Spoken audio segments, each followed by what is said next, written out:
Assalamualaikum warahmatullahi wabarakatuh. Perkenalkan, kami dari FRI 59 dari kelas TI 4206. Di sini kami akan mempresentasikan hasil praktikum analisis perancangan sistem informasi dan basis data. Nama perusahaan kami yaitu FRI 59 Company.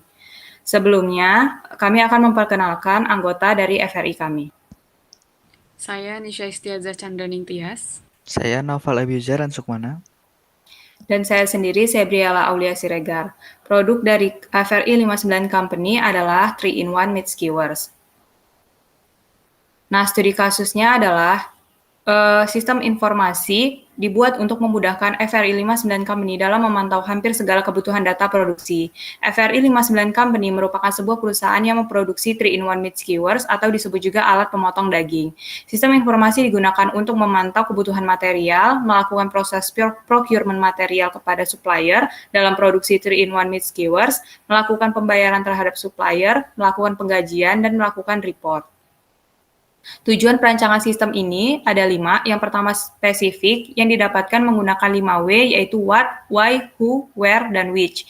Measurable yaitu proyek berhasil jika diterima oleh dosen mata kuliah, laboratorium, dan berhasil dioperasikan. Agreed upon yaitu proyek dapat dijalankan dengan mengikuti perkuliahan APSI, memahami materi, dan disajikan dalam bentuk coding. Realistik yaitu proyek dirancang dan dibuat oleh FRI 59 dalam pembuatan produk asli milik FRI 59. Dan yang terakhir time bound, yaitu batas waktu pengerjaan proyek sekitar 7 minggu dan dikatakan berhasil jika website berjalan dengan baik. Nah, manfaat dari perancangan sistem informasi ini ada 5, yaitu yang pertama mempermudah FRI 59 memantau kebutuhan data untuk memproduksi 3-in-1 meat skewers. Yang kedua, membantu FRI 59 Company menyimpan data-data perusahaan. Yang ketiga, membantu pegawai FRI 59 untuk melakukan pekerjaan. Yang keempat, memperkecil masalah data material di gudang yang tidak sesuai dengan kenyataan. Dan yang terakhir, membantu FRI 59 Company melakukan transaksi dengan supplier. Nah, berikut kebutuhan perancangan sistem. Yang pertama ada proses bisnis yang terdiri dari production operator, procurement, production, warehouse, dan finance. Selanjutnya, ini adalah basis data dari sistem informasi yang akan dibuat.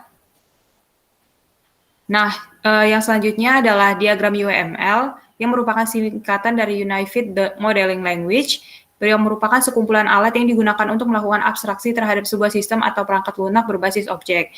Diagram UML terdiri dari use case diagram, yaitu hubungan antara fungsionalitas sistem dengan aktor internal atau eksternal dari sistem, activity diagram yang digunakan untuk melihat bagaimana sistem bekerja ketika dieksekusi, kelas diagram menggambarkan objek-objek yang ada di sistem, dan yang terakhir sequence diagram menampilkan interaksi antar objek dalam 2 dimensi. Nah, berikut merupakan tampilan dari use case diagram yang terdiri dari production staff, procurement staff, finance staff, dan admin. Nah, berikut adalah tampilan dari activity diagram untuk production staff dalam menu MPS. Yang pertama, production staff dapat view MPS, create MPS, update MPS, dan delete MPS. Untuk lengkapnya, activity diagram dapat dilihat pada Word. Nah, berikut adalah kelas diagram untuk sistem informasi yang akan dibuat.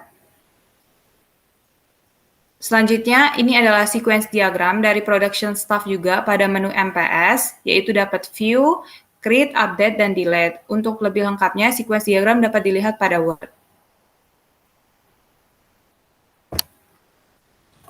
Selanjutnya kita akan masuki ke bagian perancangan sistem. Yang pertama ini yaitu prototipe dari sistem informasi FRI 059 Company. Jadi yang ada di layar PowerPoint ini merupakan login page dari website FRI 059 Company. Kemudian ini ada mockup for material page. Selanjutnya ada mockup input material data page. Lalu mockup for product page. Selanjutnya ada mockup input product data page. Lalu ada mockup procurement page. Lalu ada input procurement data page. Kemudian di sini ada mockup BOM page. Selanjutnya ada mockup input BOM data page. Kemudian mockup salary page. Input salary data page. Kemudian ada mockup employee page. Lalu mockup input employee data page. Baik, berikut ini merupakan hasil source code dari website FRI 059 Company. Yang pertama ada divisi produksi, MPS menunya yang bagian read data. Selanjutnya yang bagian create data dari MPS menu. Lalu di sini ada tampilan ketika kita ingin mengupdate data.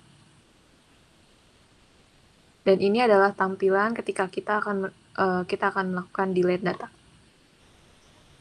Berikut ini adalah referensi dari pengerjaan laporan final report kami. Nah, kita langsung ke demo informasinya. Kita melihat untuk username para employee-nya. Kita masuk ke admin. Password 123456. Employee-nya bisa dilihat ini untuk production, finance, dan procurement. Jika ingin menambah, kita tinggal tambah misalkan ini cuman misal saja ya, contoh. Ke nomor 1 production-nya. Deploy, boom, langsung ada. Jika ingin diedit, misalkan ganti akun nomornya jadi 1212 update, langsung terganti.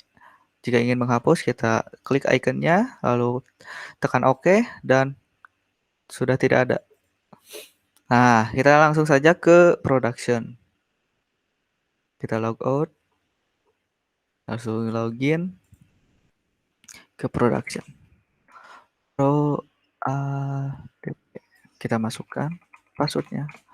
Kita lihat di sini ada MPS, material, dan seterusnya. Kita beri contoh material request. Jika ingin masukkan, menambahkan material request, tinggal pencet yang tadi saya klik request material. Misalkan material ID-nya 2 nih, terus material amount-nya 2000. Kita submit, dan langsung ada di sini. Jika ingin mengganti material amount-nya, tinggal ganti saja, misalkan jadi 100. Submit, langsung tergantikan. Nah, jika ingin menghapus, tinggal pencet ikonnya, langsung tekan OK, dan terhapus. Kita lanjut ke procurement. Bisa dilihat di sini ada interface-nya, langsung saja ke procurement-nya. Jika ingin memasukkan procurement yang baru, kita klik insert procurement. Misalkan date-nya itu di tanggal sekarang, pom ID-nya misalkan 1, submit, dan voila, langsung ada 1. Nah, jika ingin mengupdate, misalkan procurement sudah beres, kita ganti saja statusnya menjadi done. Submit, dan terjadi procurement statusnya terganti menjadi done. Jika ingin dihapus, seperti biasa, klik icon ini, icon delete, terus OK. Langsung terhapus. Nah, kita lanjut ke finance-nya. Biasa, username-nya, lalu password-nya. Nah, di sini ada interface-nya, ada journal, performance, transaction, salary, dan receipt. Kita ke jurnal saja. Di sini ada buat debit, kredit, total debit, dan total kredit. Misalkan ingin menambahkan jurnalnya, tinggal add journal. Misalkan receipt date-nya itu di hari besok, 10. Debitnya itu buat peralatan, kreditnya itu kas. Total debitnya misalkan 15.000. Total kreditnya 15.000 juga. Oke, jurnal. Nah, langsung tertera di list debit atau kreditnya. Jika sudah menambahkan jurnal, jika ingin ngeprint, print saja, atau misalkan pengen save ke PDF, tinggal save as PDF, lalu save. Dan langsung di sini bisa rename apapun, terserah. Save. Nah, ini berarti sudah tersave. Nah, paling sekian untuk demo sistem informasinya. Mohon maaf bila ada kesalahan. Wassalamualaikum warahmatullahi wabarakatuh.